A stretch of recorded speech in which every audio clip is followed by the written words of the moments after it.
এখানে কচু বাটা রেসিপি করব। মান কচু কেটে ধুয়ে সিদ্ধ করে নিয়েছি, তার সাথে এখন পাটায় পিষে কাঁচামরিচ, 1 চা চামচ সরিষা আর নারকেল কোড়া দিয়ে পিষে এটা নিয়েছি। এটা ব্লেন্ড করা যায় ব্লেন্ডারে, কিন্তু পাটায় পিষে নিয়েছি। এখন এটাকে মিক্সার করবো, এই বলে মিক্সার করবো। পেঁয়াজ দিয়ে মরিচ টরিচ সবই দেওয়া আছে, শুধু একটু পেঁয়াজ দেবো, পেঁয়াজে একটু লবণ আর সরিষার তেল দেবো,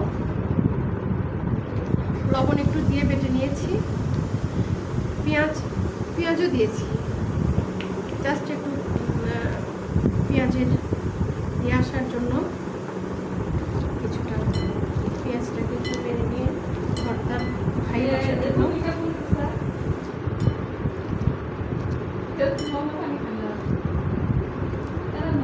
একটু টুকরো কচু মিক্স করে ফেলবো।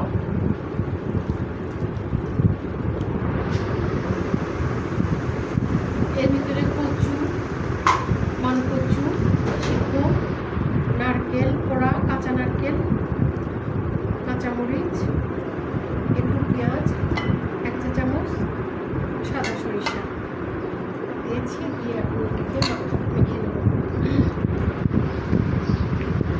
একটু লেবুর রস দেবো,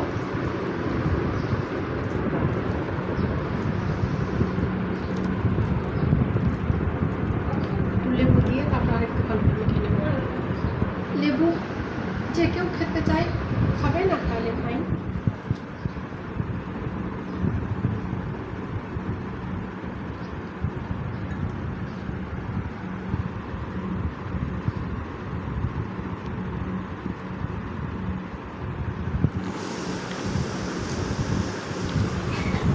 আমি হাত দিয়ে করছি, হাতে মাখাটা বেশি মজা লাগে। কেউ কেউ চামচ দিয়েও করে নিতে পারেন, আর ব্লেন্ড করলে তো আর কোনো কথাই নাই।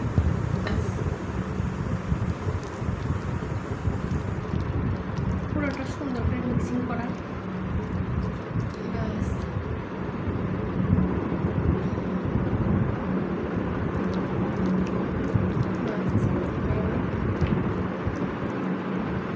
হয়ে গেল আমার কচু বাটা রেসিপি।